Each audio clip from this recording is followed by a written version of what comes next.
जय हिंद साथियों। आप सभी का स्वागत है अपने YouTube चैनल नॉलेज अड्डा में, जिसमें आज हम बात करने वाले हैं यूपी ट्रिपल एससी एनम 9212 भर्ती में 7,889 पदों को लेकर जो नियुक्ति हो रही है उनमें किन किन जिलों की PDF आई है, सभी बातें जानेंगे बिल्कुल आसान भाषा में। अभी किन किन जिलों की PDF रह गई है और क्यों रह गई है, तो आज सभी बातों पर जानेंगे बिल्कुल आसान भाषा में। यदि आपने अभी तक हमारे चैनल को सब्सक्राइब नहीं किया है तो चैनल को सब्सक्राइब कर लें, जिससे आने वाली प्रत्येक वीडियो आपको समय से मिलते रहे। तो चलिए जानते हैं किन किन जिलों की PDF आ गई है। तो सबसे पहले हम आपको बता दें, आपको बिल्कुल भी परेशान होने की आवश्यकता नहीं है, क्योंकि अब PDF आनी शुरू हो गई हैं। ये किस ज़िले की नहीं आई हैं, तो जहां के CMO ऑफिस से PDF नहीं शेयर की जा रही हैं वहां की PDF अभी नहीं आ पा रही हैं। तो इसमें बिल्कुल भी परेशान होने की कोई भी आवश्यकता नहीं है। आज शाम तक या सुबह तक देखने को आपको PDF मिल जाएगी। लगभग 30 से 35-40 जिलों की PDF आ गई है। उनमें से हम कुछ आपको PDF दिखाते हैं और इसकी कोई भी लिंक पब्लिक नहीं है, ये सब ऑफिशियली वर्क है। तो इसमें किसी को ये नहीं समझना चाहिए कि हाँ PDF नहीं आई है तो हम अपने हाथ डाउनलोड कर लें, कैसे डाउनलोड कर लें। तो ये अभी कोई भी बात पब्लिकली नहीं बताई गई है, ये सिर्फ ऑफिशियली है। वहीं से उनके ऑफिस से ये सभी शेयर की जा रही हैं, तभी आप सभी लोगों तक पहुंच पा रही हैं। तो आप लोग देख लें, ये कुछ जिलों की हम आपको एग्जाम्पल स्वरूप बता रहे हैं कि हाँ इतनी PDF आ गई हैं, बिल्कुल आसान भाषा में। तो आप समझ गए होंगे कि हाँ हमारी अभी तक क्यों नहीं आई है। तो आ जाएगी जल्द से जल्द। तो सबसे पहले हम देख लीजिए, ये सीतापुर की एक PDF है। सीतापुर आ गई है, गोरखपुर आ गई है, मुरादाबाद की आ गई है, मिर्ज़ापुर की आ गई है, रामपुर की आ गई है, इटावा की आ गई है, शामली की आ गई है, अमेठी की आ गई है, हापुड़ की आ गई है, बाराबंकी की आ गई है, झांसी की आ गई है, सिद्धार्थनगर की आ गई है, आजमगढ़ की आ गई है, संत कबीर नगर की आ गई है, बलरामपुर की आ गई है, हाथरस की आ गई है, ललितपुर की आ गई है, बागपत की आ गई है, लखीमपुर खीरी की आ गई है। तो हमने ये आपको कुछ एग्जाम्पल स्वरूप बताएं, बाकी मिर्ज़ापुर है, अरे बहुत सारी हैं जो आ गई हैं लगभग। हम आपको कुछ और कहो तो दिखा दें, हाँ कुछ और थोड़ा चलो दिखा देते हैं। तो ये कुछ और जिलों की देख लीजिए, जैसे कन्नौज हो गई, कन्नौज की है। तो कन्नौज, गौतम बुद्ध नगर, ये सभी बहुत सारी आ गई हैं। तो आप लोग इसमें बिल्कुल भी परेशान ना हो, लगभग सभी आ जाएंगे। चलिए आपको हम एक दो दिखा देते हैं। ये आप लखीमपुर खीरी की देख लीजिए PDF। तो ये लखीमपुर खीरी की PDF है, देख लीजिए ऐसी आई है। तो हमने आपको सुबह दिखाया था और शाम को इटावा की दिखाई थी।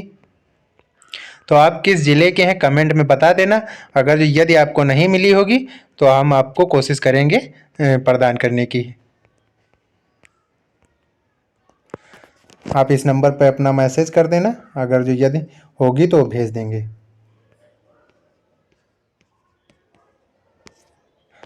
इस नंबर पे आप मैसेज कर दीजिए। ये हमने आपको लखीमपुर की दिखा दी।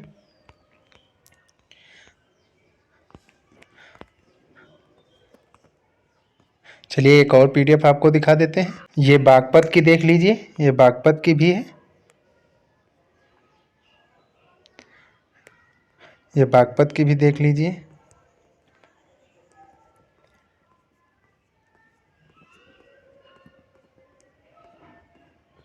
तो हमने बागपत की आपको भी दिखा दी।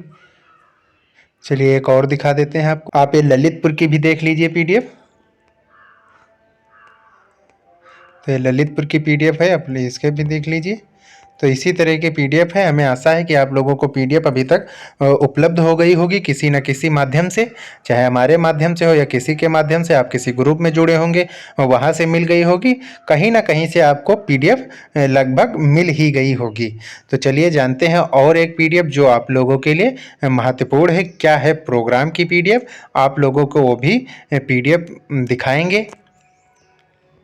तो ये देख लीजिए, एएनएम अपॉइंटमेंट गाइडलाइंस, ये गाइडलाइंस जारी की गई हैं। विषय स्वास्थ्य कार्यकर्ता समवर्ग के रिक्त पदों पर नियुक्ति हेतु दिशा निर्देश, ये दिशा निर्देश जो बताए गए हैं।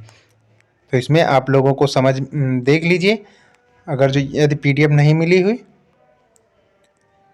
हम आपको कुछ महत्वपूर्ण बिंदुओं को आप लोगों को बता दें।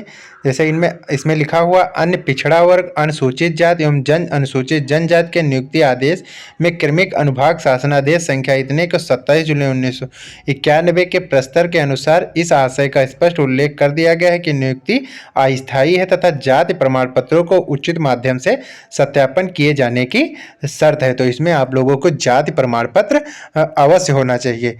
और देख लेते हैं क्या क्या होना चाहिए। तो शैक्षिक योग्यता संबंधी समस्त अंक प्रमाण पत्र, एएनएम प्रशिक्षण अंक प्रमाण पत्र, रजिस्ट्रेशन निवास प्रमाण पत्र, आरक्षित श्रेणी अभ्यर्थी के जाति प्रमाण पत्र, ये सभी चीज़ें होनी चाहिए। और समस्त प्रमाण पत्रों का परीक्षण और मिलान अपने स्तर से सुनिश्चित किया जाना आवश्यक है। तो ये भी सुनिश्चित किया जाएगा, आप लोगों का मिलान फिर से एक बार होगा। तो ये आपको मुख्य बातों पर हमने आपको बता दिया।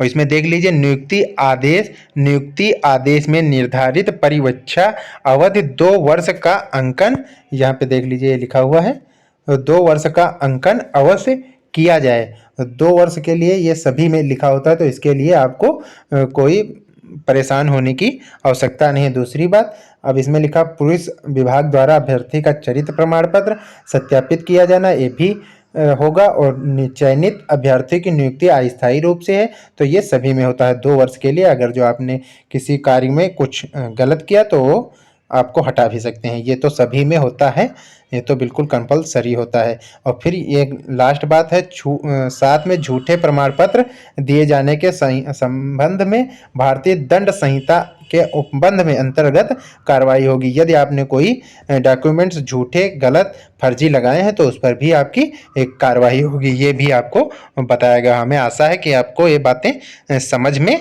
आ रही होंगी। अब यहाँ देख लीजिए, चयनित अभ्यर्थी की नियुक्ति आदेश निर्गत करने से पूर्व लिखित अभिलेख की घोषणा पत्र अनिवार्य रूप से प्राप्त कर लिया जाए। तो ये सभी घोषणा पत्र हैं, ये अनिवार्य रूप से प्राप्त किया जाना होगा। एएनएम प्रशिक्षण पत्र, मुख्य चिकित्सा अधिकारी पत्र, प्रशिक्षण प्रधानाचार्य इंचार्ज द्वारा प्रदत्त चरित्र प्रमाण पत्र जो कॉलेज में दिया जाता है। 2 राजपत्रित अधिकारी, जैसे किसी डॉक्टर से लिखवाना, किसी प्रिंसिपल से सरकारी लिखवाना, डिग्री कॉलेज का या कोई हो, ऐसे राजपत्रित अधिकारी जो होते हैं उनसे चरित्र प्रमाण पत्र बनवाना, तो ये आप लोग बनवा लेंगे। और दूसरा है, राज्य अथवा केंद्र से निष्कासित नहीं होने की स्व घोषणा पत्र, वो घोषणा पत्र आप वहीं पे मिलेगा। 10 रुपये का स्टाम्प पेपर के विभाग में चयन संबंध, उससे संबंधित कोई भी वाद माननीय न्यायालय द्वारा लंबित नहीं, आप स्टाम्प पे लेंगे, उसको अपने 100 हाथों से लिखेंगे। ये है प्रतिज्ञा शपथ प्रमाण पत्र, वैवाहिक स्थिति, किसी ऐसे पुरुष के विवाह नहीं किया जिसकी एक या अधिक जीवित पत्नियां हो, ये भी स्व घोषणा पत्र वहाँ जमा करना पड़ेगा। और स्वास्थ्य प्रमाण पत्र जो आपको किसी भी अस्पताल से बन जाएगा, वो कुछ 105 रुपये लेकर बन जाता है तुरंत। नियुक्ति आदेश का प्रारूप, आपको ये सभी चीज़ें अनिवार्य रूप से वहाँ पर उपलब्ध होनी चाहिए। ये आप लोगों वीडियो को रोक के या आसानी से देख लीजिए, या आप लोगों के पास पीडीएफ उपलब्ध हो गई होगी। हमें आशा है कि ये भी बात आपको समझ में आ गई होगी। हमने बिल्कुल आसान भाषा में सभी बातों को समझा दिया है। अब ये देख लीजिए, कार्यालय मुख्य चिकित्सा अधिकारी, ये है पत्रांक, रजिस्ट्रेशन संख्या, ये सभी भरा जाना है। नियुक्ति आदेश, ये पूरा नियुक्ति आदेश है, आप लोग देख लीजिए। इसमें अपने हाथ भरा जाएगा या उनको भर के आपको मिलेगा। ये ऐसा पूरा पेज है, लास्ट में सबसे लगा हुआ है। तो इसमें आप लोगों को सब समझ में आ रहा होगा। कार्यालय मुख्य चिकित्सा अधिकारी, जहाँ चिकित्सा अधिकारी होंगे, पत्रांक भरा जाएगा, दिनांक भरी जाएगी, रजिस्ट्रेशन संख्या, श्रीमती जिसका नाम होगा, पत्नी या पुत्री का नाम, पता लिखा जाएगा, चयनित अभ्यर्थी की श्रेणी में अनुक्रमांक लिखा जाएगा, तैनाती स्थल कहाँ पे तैनाती होगी, ये सभी चीज़ें हैं। देख लीजिए आप इसमें। ये भी आशा है आपको समझ में आ गया होगा।